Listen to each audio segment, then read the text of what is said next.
What's up, guys? Welcome back to another training video. So today I'll be going over my new workout split. So before I was on a lower body, upper body, and then a plyometric / sprint session, and then a rest day. So like 3 on 1 off type of split. So I wanted to increase the frequency I was hitting my muscle groups. And so now I'm switching over to a full body split where it's doing a full body workout every other day. And so how I structure the workouts themselves is I'll either do sprints and plyos for my power stimulus or Olympic weightlifting, and those alternate. So if I do sprints on Monday, on Wednesday I'm doing Olympic lifting. And then for each day I have a priority like strength movement. So that'll either be bench, military press, deadlift, or squat. And then so say the main strength movement is an upper body movement, then I'll have some accessory strength for the lower body. So say I'm benching one day, then my accessory might be RDLs and lunges for my legs. And then for my last block, I'll have something for my core, and then just more isolation exercises that accommodate the primary strength movement. So if I'm doing bench and then I do my leg accessories, and my last block would be like arms, like biceps, triceps. So that's how I'm structuring like that. It's just so I'm able to get 3 to 4 training days a week and still get a rest every other day. So controlling for the fatigue in that as well. And it's also low volume. So because of the frequency of my training split, I don't want to do 3 to 4 sets of every exercise, because that'd be a lot to try to recover from to hit full body in 2 days. So every exercise is like at most 3, but mostly 2 sets. And then I'm still following a double rate progression. So I'll have a rep range, so 6 to 8 reps for an exercise. And once I'm able to hit 8 reps for both sets, that's when I'll add weight. And then the rep range just varies depending on the movement. But yeah, today we have Olympic lifts and I believe deadlifts for the main straight movement. So let's get into it. All right, so today we have snatches. So I'm going to hit 2 sets of power hang snatch and then 2 sets of full hang snatches. So catching at the bottom with the squat. And also pairing up with the Olympic lifts, I have in my programming like little slot, I have it's called a gymnastic / plyometric movement. So that's kind of like either doing like a front roll, doing a jump, but I'm spinning in the air, like doing a 180-degree turn in the air and sticking the landing. Just kind of combining more movement-based training, because outside of the sport that you play, I think it is good to practice moving, just building a foundation of movement patterns and just learning how to build some kinesthetic awareness, like knowing where your body is in space and how you're controlling it and how it feels to move. Because sometimes you're not exposed to certain patterns, movement patterns in your sport, and they're just like good, like carryover just to having a wide pool of good movements. Like athletes that are good at their sport, they're normally good movers too. So yeah, just trying to train that. So I think today I'll do some front rolls and maybe some like 180 jumps just to hit that stimulus.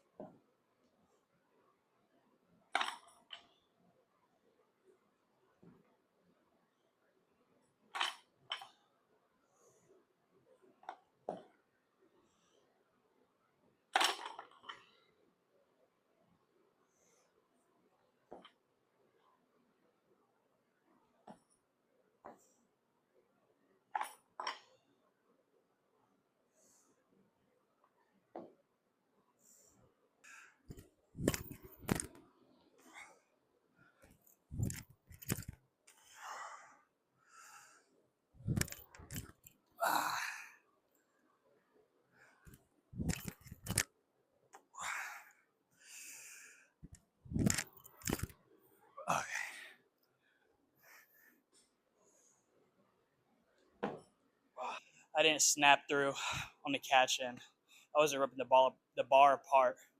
So when I caught it, the weight was too far forward, so I dropped it. Retry.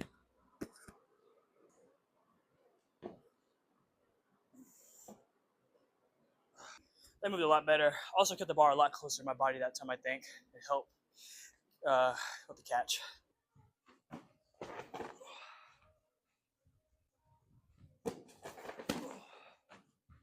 All right, so you guys saw the jumps and the rolls. Yeah, I think they're just fun things to do, and they don't take a lot of effort in terms of like force production. So you can pair them up with the Olympic lifts. They're not fatiguing or anything, just really teaching your body how to move. But yeah, for the power snatches felt good. For the full snatches, I just really struggled at catching the weight, like finishing the catch, because I'll catch it and it'll just and fall over. But again, I'm probably not staying tight, not ripping the bar apart. Also, just me not keeping the bar close to my body, stuff like that. Olympic lifting is there's a skill to it, or there's a lot of skill to it. But what I saw someone post, it was like Olympic lifts take a long time to master, but they don't take that much time to get proficient enough to get something out of it. And that's what I'm doing. I'm not trying to become an Olympic weightlifter, but I am trying to improve my technique enough to where I just become more proficient so I can keep getting good stimulus out of it. Because I think Olympic lifts are good and Olympic lift variations are good for developing athletes. But to move on to some deadlifts.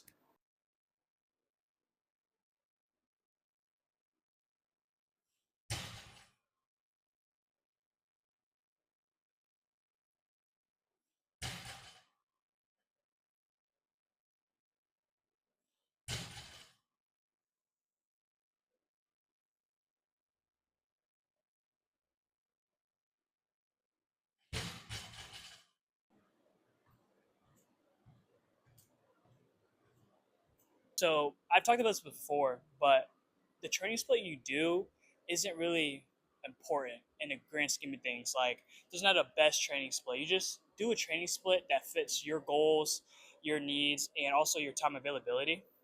So if you compare this workout split with my last one, I'm actually still doing the same exercise selection. I'm just sequencing it differently, and the frequency of how much I lift is different. But like, I'm still deadlifting, benching, squatting, um, military pressing. I'm still doing the same Olympic lifts, the same plyos. It's just organized differently. Like, you know what I'm saying? So just so like whenever you look up best training split, there's no such thing as a best training split. There's pros and cons to every training split, and it all really comes down to personal preference, and because that will motivate consistency. So that's the most important thing in training is just consistency and intensity. All right, moving on to my upper body accessory strength movements. So doing some calisthenics today, chins and dips, I always pair those up together because I said before I like doing antagonist supersets. So obviously chin ups, working posterior side of the body, your lats, and then dips are working your anterior, your chest, shoulder, triceps. And also just doing dips and chin ups, calisthenics, upper body calisthenics specifically, are really cool because I also said before that upper body calisthenics, you're actually moving your body, your center of mass. But with other resistant exercises using like machines or free weights, you're just pushing or pulling an object away from you. Your actual center of mass stays stable. If you compare that to like leg exercises, like any kind of squat, you're moving your body. Lunge, RDO, deadlift, you're moving your body, right? So it's really, I just think there's something inherently more athletic doing some upper body calisthenics to include in your program.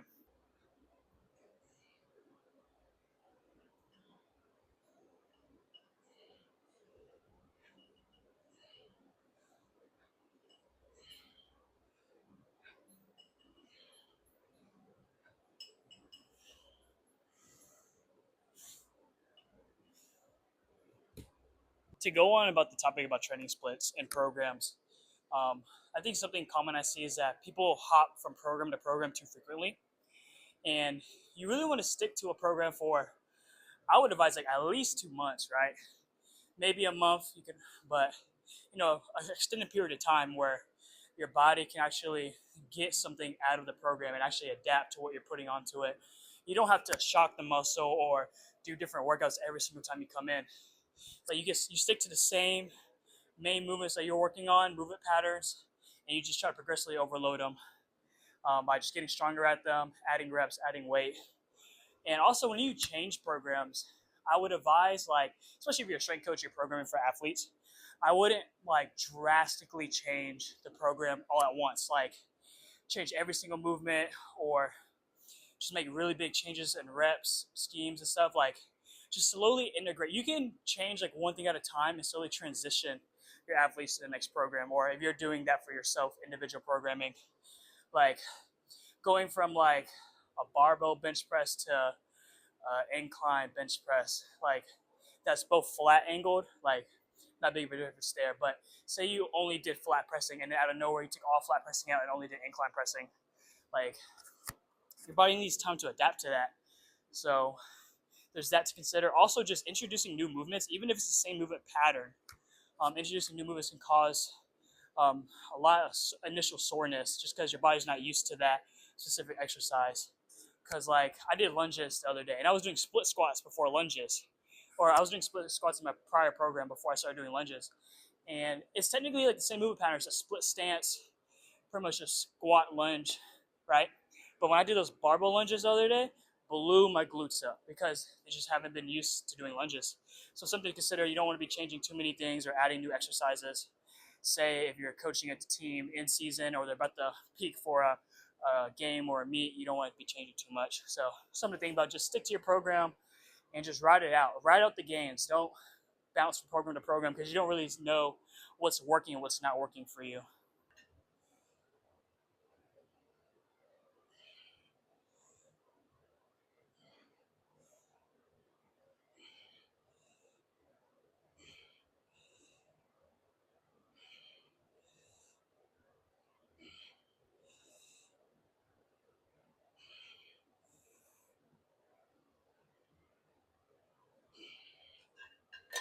I remember one time I was talking to an athlete, and we've been on the same mesocycle program for like 4 to 6 weeks.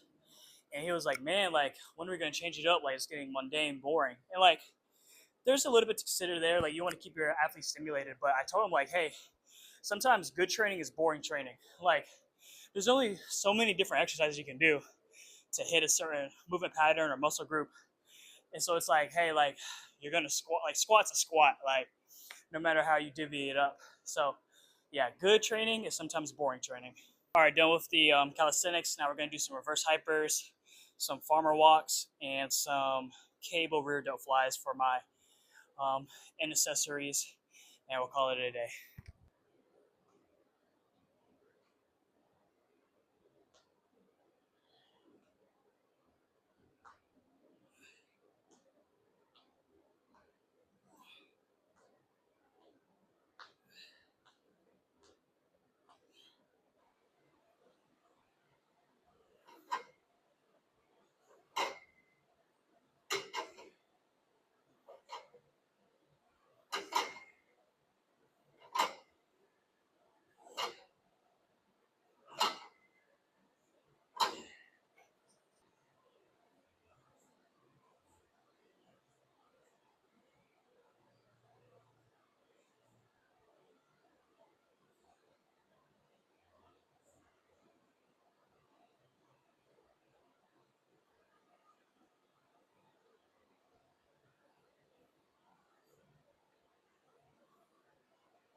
All right, guys, that's all I got for today's video. Good first day of the new program. If you guys have any questions, please leave them down below. Any questions about strength conditioning, training, getting more athletic, getting more fit, nutrition, anything in the fitness realm, ask me. I'll help you out. If you enjoyed the video, please hit that like, subscribe button, share this with your friends, and like always, God bless.